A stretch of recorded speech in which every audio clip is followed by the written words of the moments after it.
Welcome, everybody. We appreciate everybody visiting with us today. We are going to kick off our Rotary meeting today. We welcome a lot of people from our district leadership. We would like to especially welcome our district governor, John Redd, Governor-elect Todd Boyer, and Executive Director Kelly Atkinson. We appreciate them being here with us. They were with us in our Board of Directors meeting earlier prior to this, and we appreciate their leadership and their being here with us today. Welcome all visitors here today with us. We appreciate your attendance, and we're excited to have yet another riveting Rotary meeting. And I'm going to turn the time over to Lana Dahl, who is going to introduce our speaker today, who is our District Governor, John Redd, and we appreciate him being here. So I'll turn the time over to Lana. Oh, that's cute. Is that John? Yeah. Where'd you get that? Oh, I've got a Facebook stalker on other stuff. Oh. Okay. John Redd grew up in Fort Worth, Texas, as the youngest of 5 children and a second-generation Rotarian.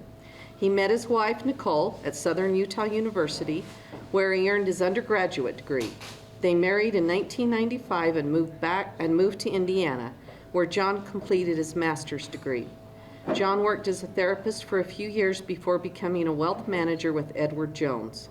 John and Nicole have 4 children: Chase, 23, John, deceased, Cautry, 19, and Olivia, 15. They love traveling, camping, hiking, and overlanding. John joined the Rotary Club of Salt Lake in December of 2001 and transferred to the Rotary Club of Bountiful in 2013. He has been involved in various Rotary activities such as membership committees, the Foundation Investment Committee, the Youth Committee, the club presidency, and assistant governorship. He also co-chaired the Bountiful Rotary Coats for Kids car show, a wonderful project that has provided winter clothing for thousands of children in need in the Bountiful area. John is honored and grateful to serve as the district governor of Utah Rotary, District 5420 in the 2023-2024 year. Please join in welcoming.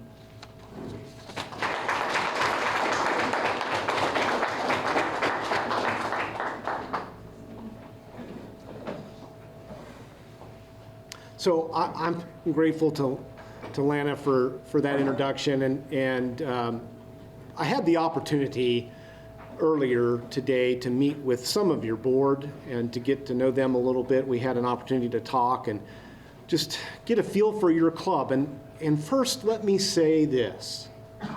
Thank you. Thank you for all you're doing. Thank you for the things that you're doing in your community to serve and bless the lives of others. Thank you for what you're doing in your projects, in your giving, all of it. Thank you. You know, as I prepared to become district governor, and maybe just a little bit of a comment on that, it's an interesting process.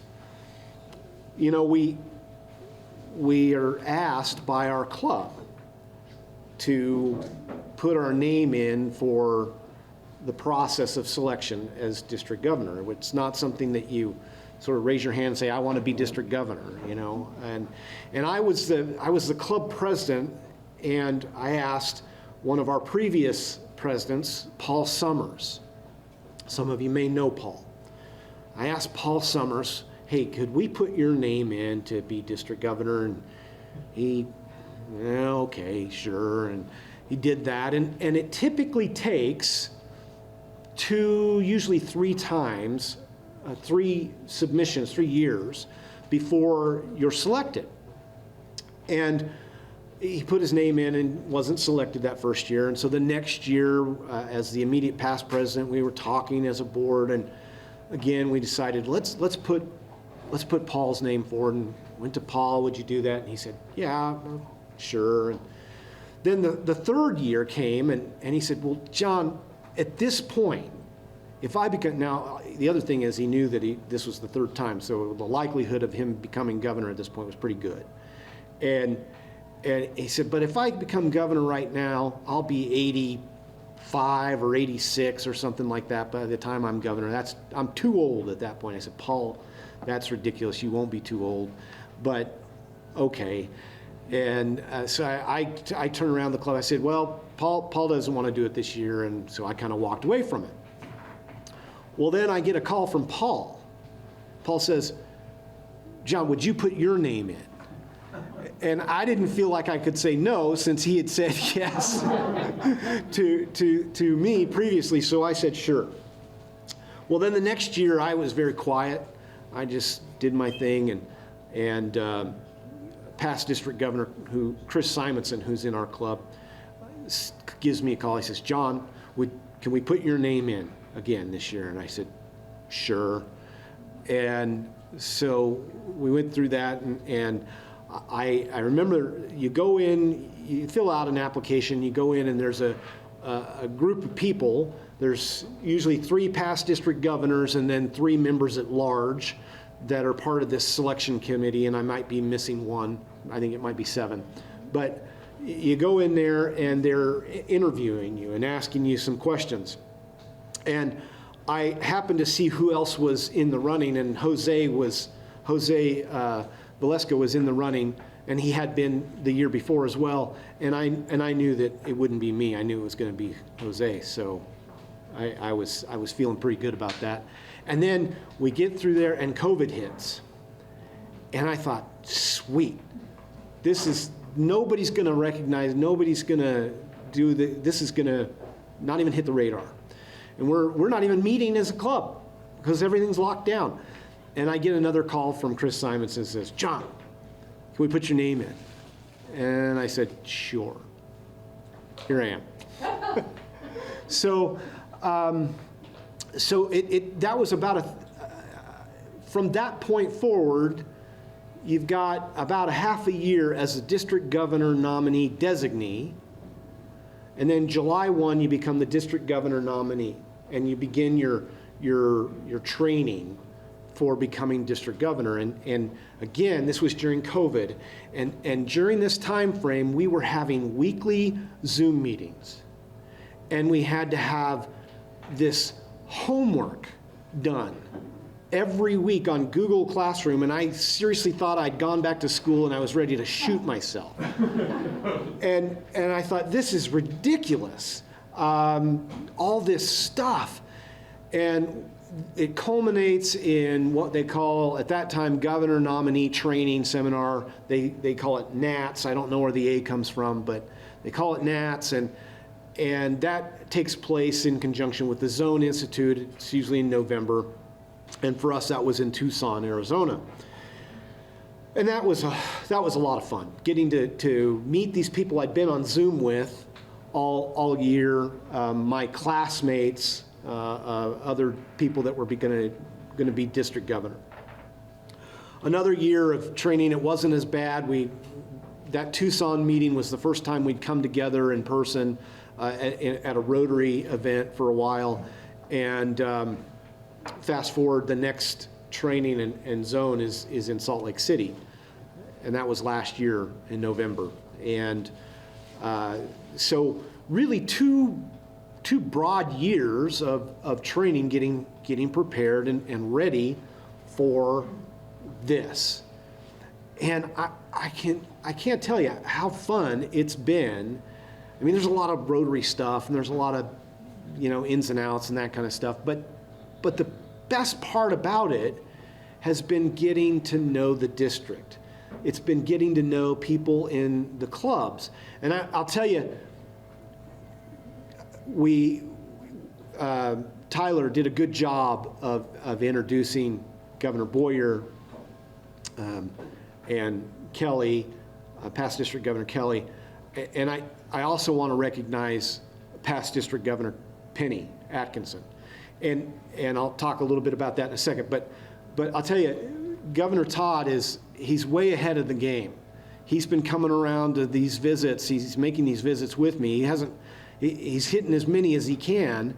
And I didn't do that in my elect year. But I applaud Governor Todd for doing this and getting a jump start on getting to know you. And so he's going to be fantastic governor coming right behind. But let me take a moment to just talk about Kelly and Penny. One of the things I did as I looked at the district, and I knew that I needed to find someone that would be willing to work with me as the chief of staff or an executive director or some aspect that had the knowledge of Rotary. And over the years, I'd been to a number of district conferences and a number of things, and I knew that there was nobody that knew Rotary better than Kelly Atkinson. And I had the opportunity, we were in Halchita 2 years ago, and I had the opportunity of being down there, and Kelly and Penny were there painting and scraping and doing all kinds of stuff there in Halchita, and I was cooking, and we had opportunity to have a few conversations, and I came back and I said to Sally, who works for me and is Rotarian, I've asked her to be my chief of staff, but I said to Sally, we got to get Kelly involved somehow. And if we can get Kelly, then we also get Penny, because it's a package deal. And so I'm just so grateful to Kelly and Penny for their willingness to help me, because I don't know what I don't know, but here are two past district governors that have done it, and they can help me figure out the things that I need to be aware of. But as I looked around the district, I sure took a look at the things that I thought we might have areas of, we've got some great things that we're doing. Utah Rotary is strong and vibrant. In fact, let me tell you, last year, we were number 2 in the world for giving to the Rotary Foundation. Number 2. There's a district in India that snuck past us. I don't know how they did it, but they snuck past us, and a large part of that is the $5 million that the Church of Jesus Christ of Latter-day Saints gave to Polio Plus. But outside of that, we still gave a significant amount. We are still absolutely one of the best districts in the Western United States and part of Canada in terms of our giving to the foundation. So we are vibrant. We are a solid district. We're leading the country in many ways. Now, the other way that we led is the last couple of years, we grew as a district. We're one of 2 districts to have grown last year. 2 out of the Western United States, and that's 70-something districts. Only 2 grew. We got a problem. We got to deal with that. But we're growing. And so we've got a lot of things that we're doing well. I wanted to take a look and see if were there things that we could improve on. Are there areas of opportunity that we have? And I think there's always room to improve. There's always areas that we can improve on. So I wanted to take a look at some of those things, and I came up with an idea of how we might address those. And I'll introduce that idea with a video, and then I'll talk a little bit more about it. But this year, you'll hear me talk about the power of one. Let me start here.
I love the idea of the power of one. And you know, earlier today, in conversation with your board, there was a couple of comments about, well, we're a small club. We're a tiny club, or we're just a small club doing this. And I'd say great, good, because it's about one. It's about the power of one. One decision you make can literally change the world. Let me say that again. One decision you make can literally change the world. A number of years ago, another Rotarian and I were interviewing a number of high school seniors. We were going to award them a $2,500 scholarship. And we met lots of deserving young people. The criteria for this scholarship was 50% academics and leadership and 50% service. But half of that service needed to come from outside church and school projects. We met a deserving young man named Dennis. Dennis was of Tongan descent, and he would be the first from his family to attend college. We had a problem. All of Dennis's service came from either church or school projects. The other candidates had him beat based on the criteria, but he had the most need. We really struggled with what to do. Did we award it to Dennis because he had the most need, or did we award it to the other candidates based on the criteria? Well, we went to the 408 test, and it didn't take us long to realize we needed to award it to to one of the other candidates. We didn't award it to Dennis. But I couldn't let it stand, so I went back to my club president and I said, to him, okay, here's the situation. And through our Rotary contacts, we were able to secure a $25,000 scholarship for Dennis. Now, why do I tell you that story? It's not to brag about anything that I did, but it's to demonstrate the power of one. The power of a person to make a decision, to act. And the power of Rotary to take that one person, connect them with other people of action, and when people of action come together, there's no limit to what they can accomplish. They will even eradicate polio.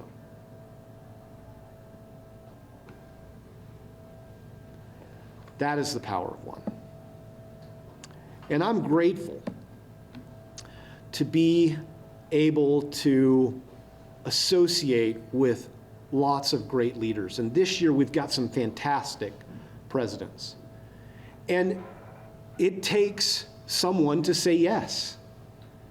It takes someone to say, yes, I'm willing to take that responsibility. I'm willing to take that on as a leader. And so I'm grateful that Tyler was one of those people that said yes. Tyler was raised in the Spanish Fork area. He met his wife on an LDS mission while serving in Guadalajara, Mexico. He has a bachelor's degree in business management, and they have 4 beautiful children. Professionally, he is a mortgage banker for Central Bank. And Tyler says, our kids are involved in 4-H, showing pigs at several stock shows, and we enjoy working together to help raise prime animals for competition and the market. Amanda and I's hashtag regarding our 4-H involvement is hashtag raising kids, not pigs.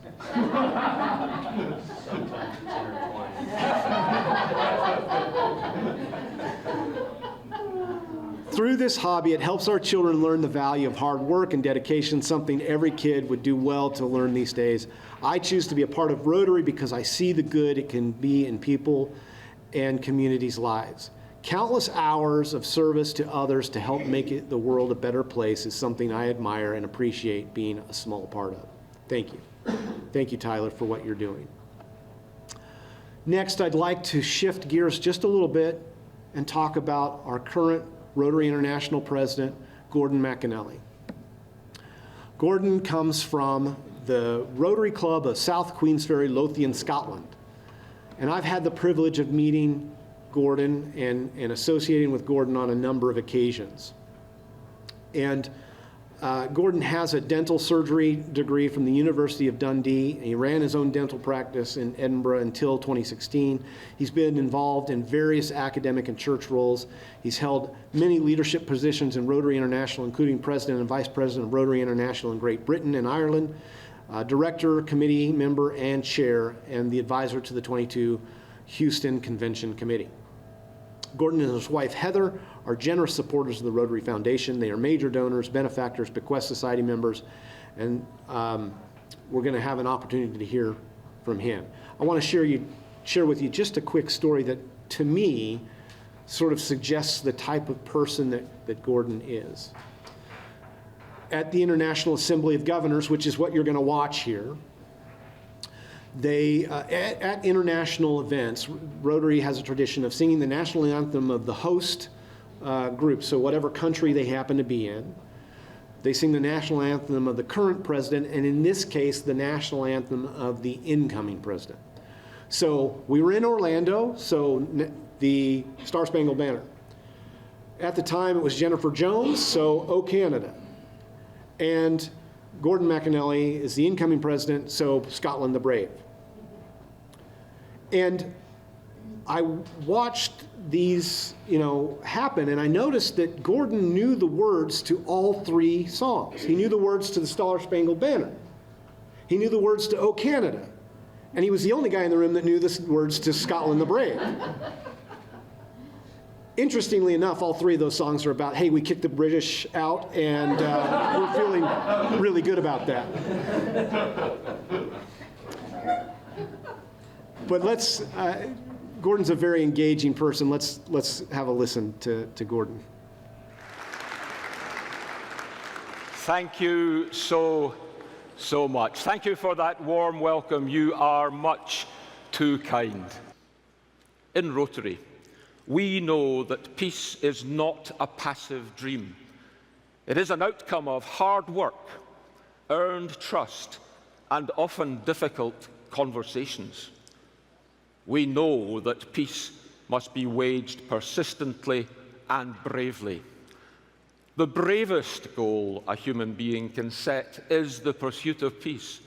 And in Rotary, everything we do across all our areas of focus helps build the hope that in turn makes peace and redemption possible.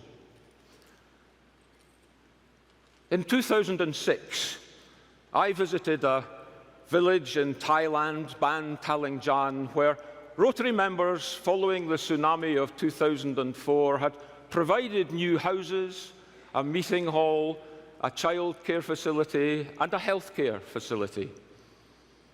There I was approached by a woman who looked as worn as you might expect of someone who had faced and lived through what she had done. That woman offered me a beautiful seashell. This beautiful seashell. She explained that the shell had been in her possession for more than 30 years. It was one of her very few remaining possessions. And initially, I was reluctant to accept it.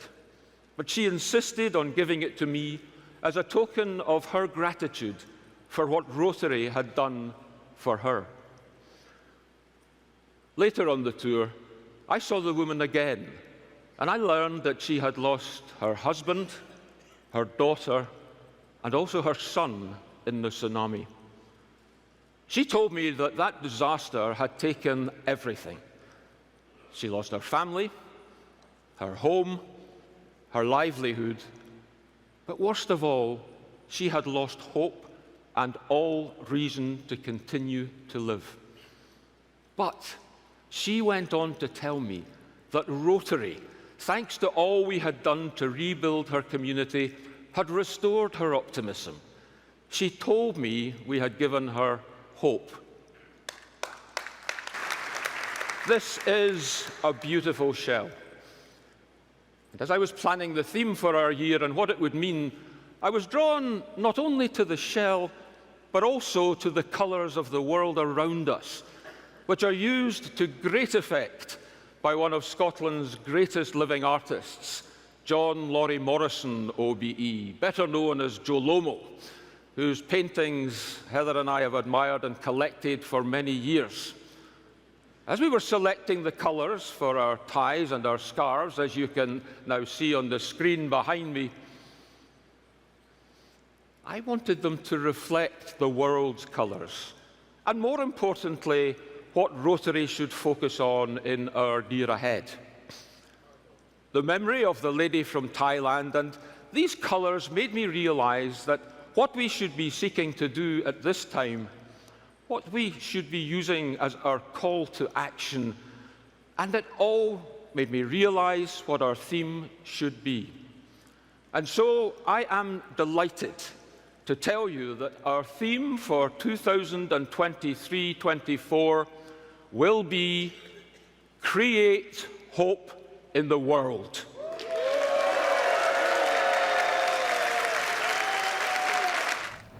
Create hope in the world. I'll tell you, this theme really resonated with me. While we were there, we had 3 days of training there. It started about 7:30 in the morning. It'd go till 9 o'clock at night. Lots of dinners, and there's a few social things, but mainly a lot of classroom time, and there's just a lot going on. And I would eventually find my way to the hot tub at the end of the day, and to try and decompress a little bit and think about what we had talked about. And inevitably, somebody in the hot tub would say, "What is Rotary?" You know, you got 1,000 people from all over the world running around shouting Rotary, and you know, people are going to get curious. And one night, I said, someone asked the question, "What is Rotary?" And I said, "Well, we create hope in the world." Isn't that what we do? We create hope in the world.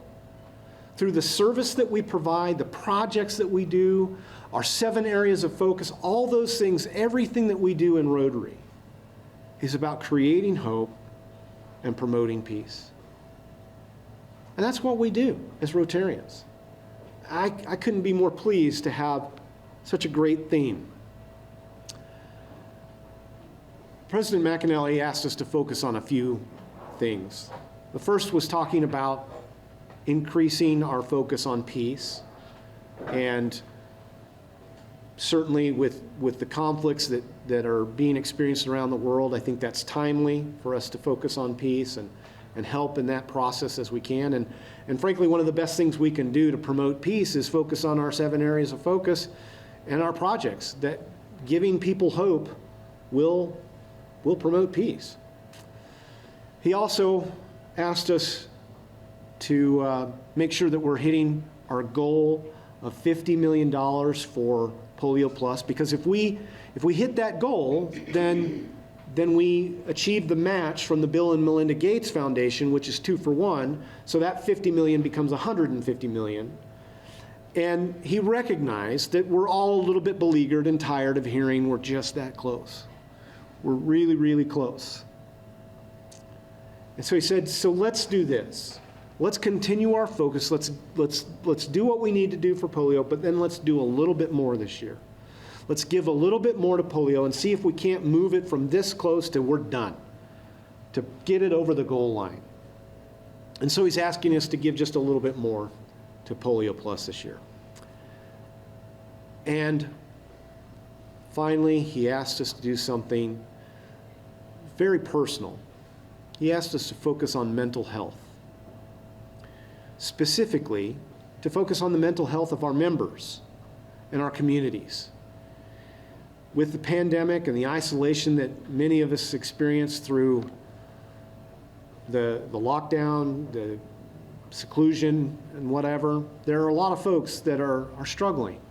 And he shared a very personal story about his brother, who was very successful, had 2 beautiful children, happily married, and committed suicide. And he was at a loss for why his brother would do this, why his brother felt like it wasn't okay to say, "I need help." And so he's asked us to help remove the stigma of asking for help. He's asking us to ask 2 questions of each other. How are you? How are you really? And I think as we think about that, as we associate as members of Rotary and as friends, we need to be aware. We need to ask that question. How are you? How are you really?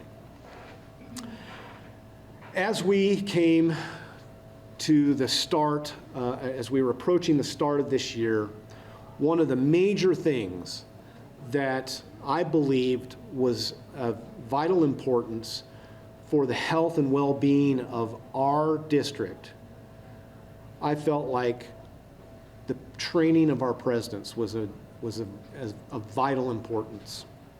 So I made a decision. I made a decision to put some money where my mouth was. I decided not to do a district conference this year. Instead, I took that money and I said, hey, we're going to offer money to clubs. If you, as a president-elect, if you will attend High Country Pets in Denver, if you'll come, we will give you $1,000 toward that. And we had 39 of the 46 presidents in Denver at High Country Pets. It was one of the best attended pets we've had in a very long time.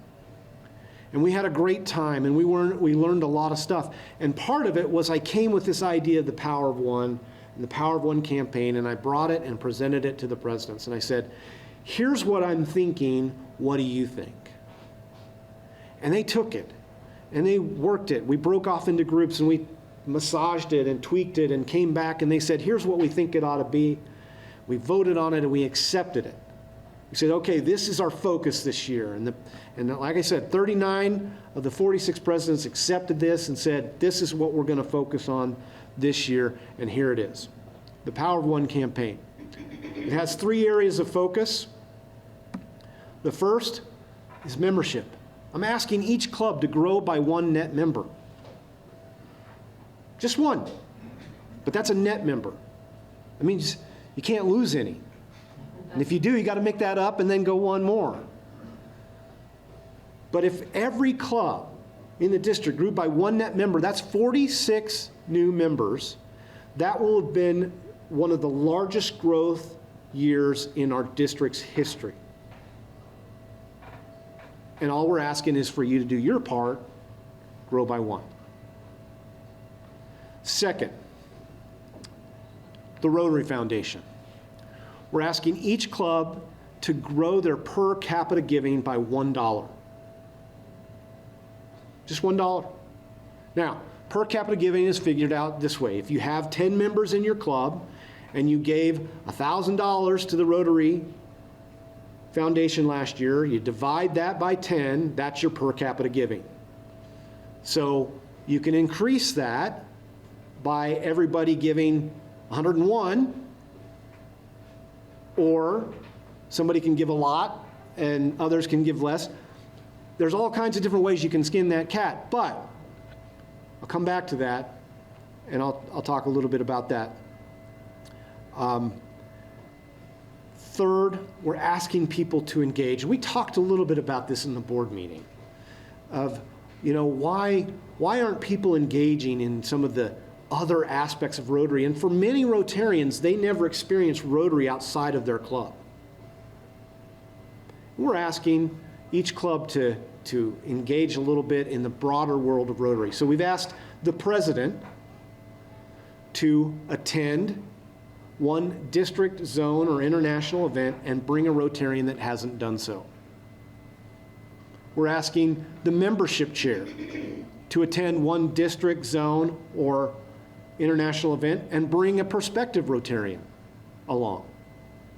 And we're asking the foundation chair of the club to attend 1 district, zone, or international event and bring someone along who hasn't given beyond what the club already commits. So if you're an every Rotarian every year club, if someone hasn't given beyond that, what's already assigned as part of your dues, then find someone that hasn't done that, bring them along and have them experience a little bit of the broader world of Rotary. We'll talk about that a little bit more here in a second. So let's get into some meat of this.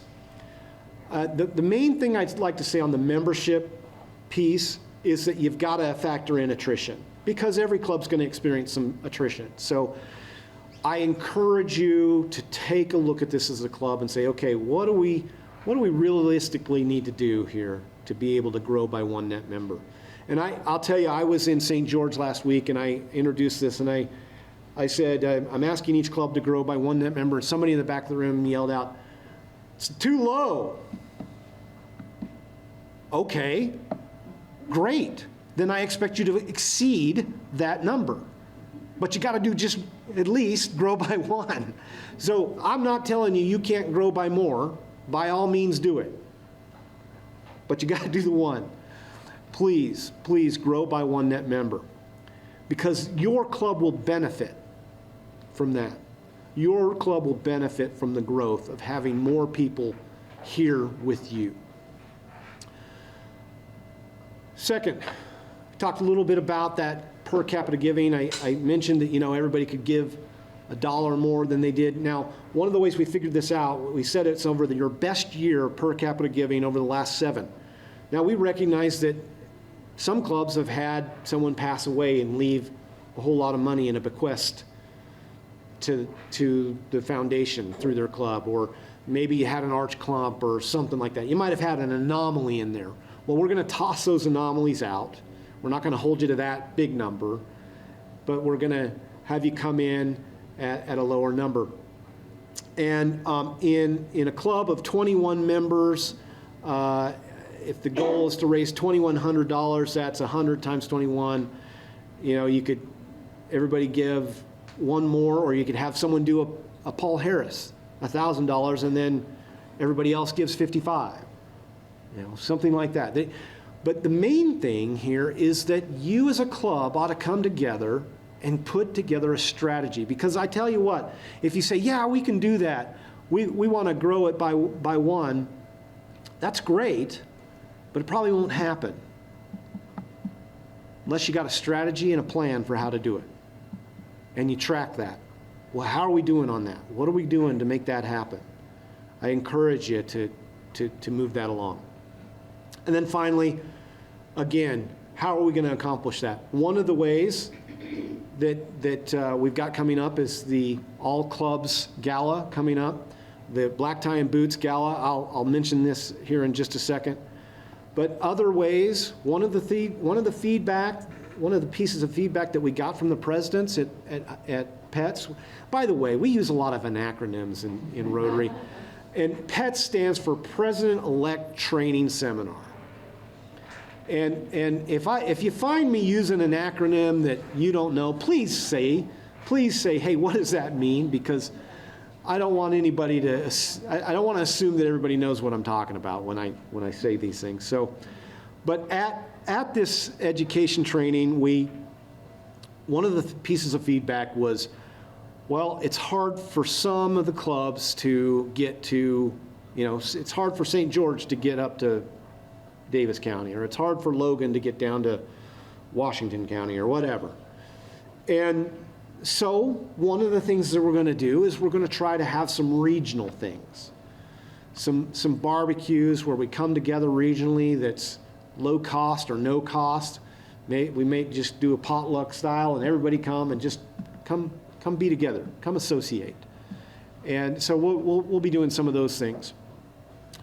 But one of the things that was interesting to me when I visited the St. George Rotary Club, right out of the gate, they said, "We've never been Club of the Year."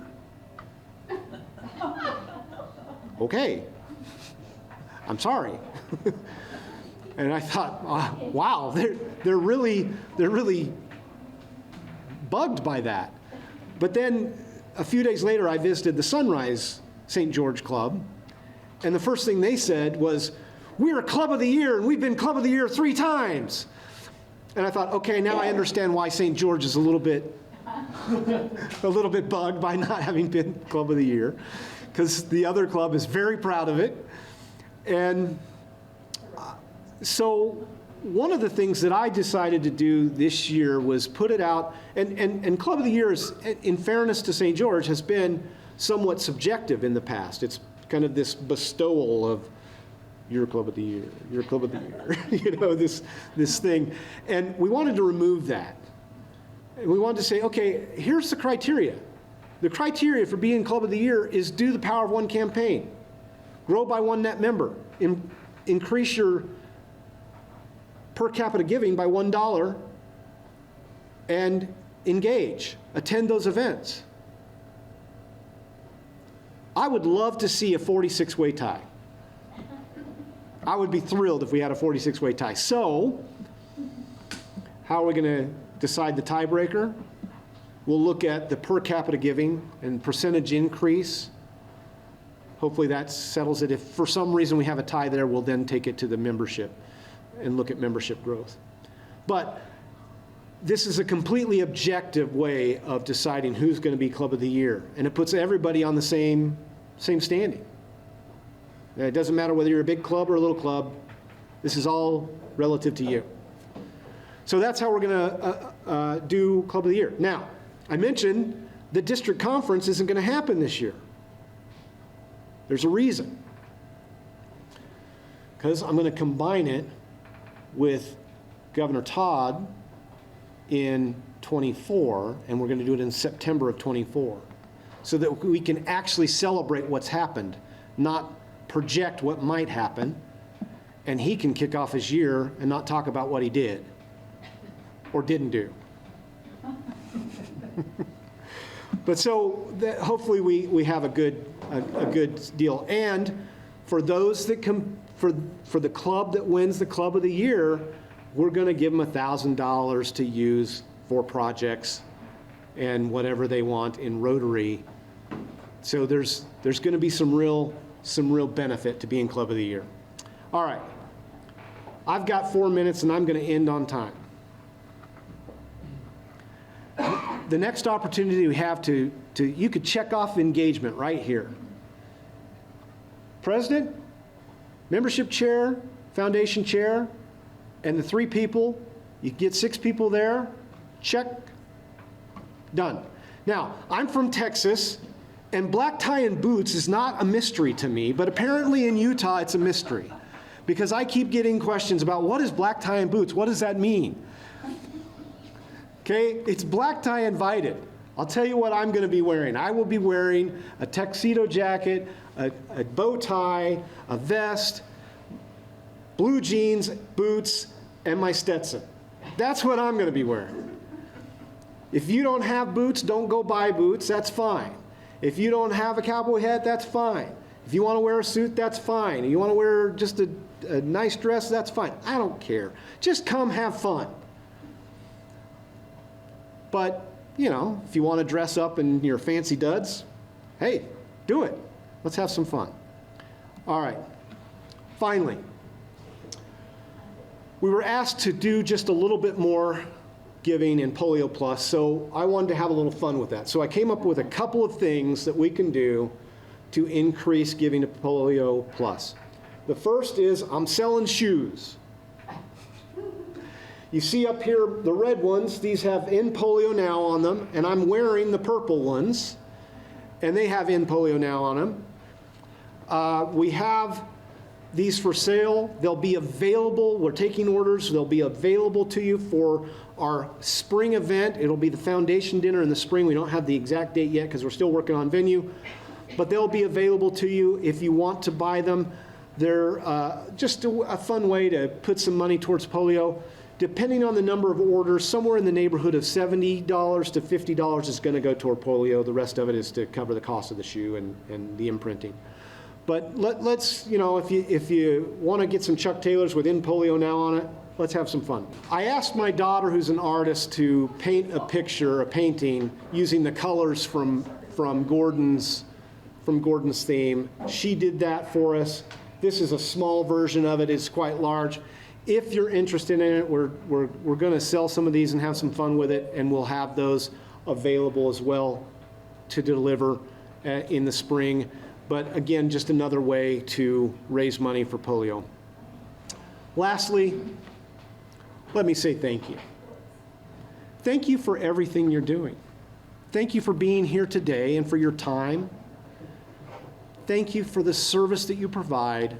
Thank you for making the decision to act. Thank you for creating hope in the world.